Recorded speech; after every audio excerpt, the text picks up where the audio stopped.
आदरणीय परीक्षकगण, वंदनीय गुरुजन आणि माझ्या सर्व समवंगड्यांनो, माझे नाव श्लोक सचिन दळवी आहे. मी PDS Ajitdada Pawar English medium school Charoli Budruk taluka Haveli इथे 8व्या वर्गात शिकत आहे.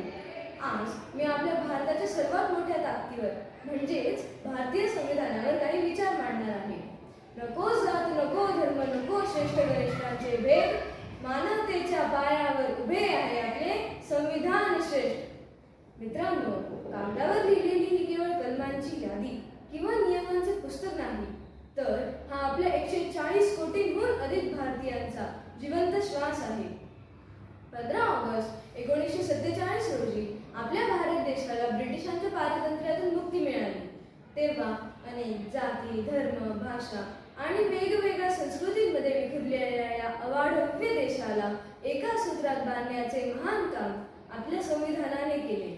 या संविधानाचे शिल्पकार भारतरत्न महामानव डॉक्टर बाबासाहेब आंबेडकर यांनी जगातील सर्वोत्तम राज्यघटनांचा अभ्यास करून हे अमूल्य शिल्प आपल्या देशाला दिले. 26 जानेवारी 1950 रोजी हे संविधान संपूर्ण देशात लागू झाले आणि आपला देश एक प्रजासत्ताक राष्ट्र बनला. संविधानाने आपल्याला सर्वात मोठी देणगी दिली आहे, ती म्हणजे लोकशाही. आज देशातील कोणताही नागरिक देशाचा पंतप्रधान किंवा राष्ट्रपती होऊ शकतो.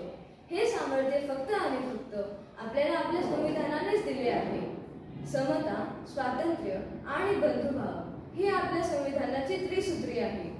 याच संविधानामुळे आपल्याला आपले विचार मांडण्याचे स्वातंत्र्य मिळाले आहे आणि कायद्यासमोर सर्वजण समान असा विश्वास देखील मिळाला आहे.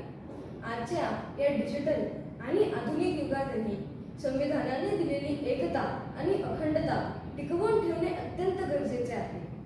कारण जेव्हा देश सुरक्षित राहील तेव्हाच आमचे भविष्य सुरक्षित राहणार.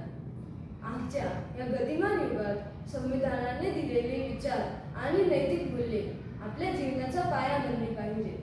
अन्याय आणि असमानतेविरुद्ध लढण्याची ताकद आपल्याला याच संविधानातून मिळते. भारताची तरुण पिढी ही देशाचा कणा आहे.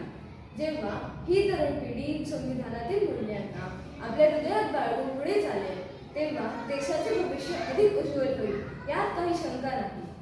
संविधानाने आपल्याला केवळ जगण्याचा अधिकारच दिलेला नाही, तर प्रत्येक नागरिकाला आपापल्या क्षेत्रामध्ये प्रगती करण्याची समान संधी सुद्धा मिळवून दिली आहे.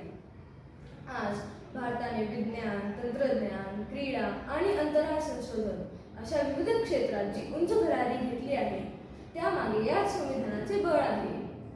या महान पुस्तकाने देशातील प्रत्येक दुर्लक्षित आणि वंचिताला मुख्य प्रवाहात आणण्याचे ऐतिहासिक काम केले आहे. आपला भारत देश हा विविधतेने नटलेला देश आहे, जेथे अनेक भाषा, प्रांत आणि संस्कृतीचे लोक गुण्यागोविंदाने एकत्र राहतात. या महान पुस्तकाने गुण्यागोविंदाने एकत्र राहतात. जर हे संविधान नसते तर कदाचित आपण आज अशा प्रकारे स्वतंत्र आणि सुरक्षित वातावरणात एकत्र उभी राहू शकलो नसतो. मित्रांनो, देशाचे सुजाण नागरिक म्हणून संविधानाची जोपासना करणे आणि त्याचे रक्षण करणे हे आपले आद्य कर्तव्य आहे. कारण अधिकार मिळणे जितके महत्त्वाचे आहे, तितकेच आपले कर्तव्य पार पाडणेही.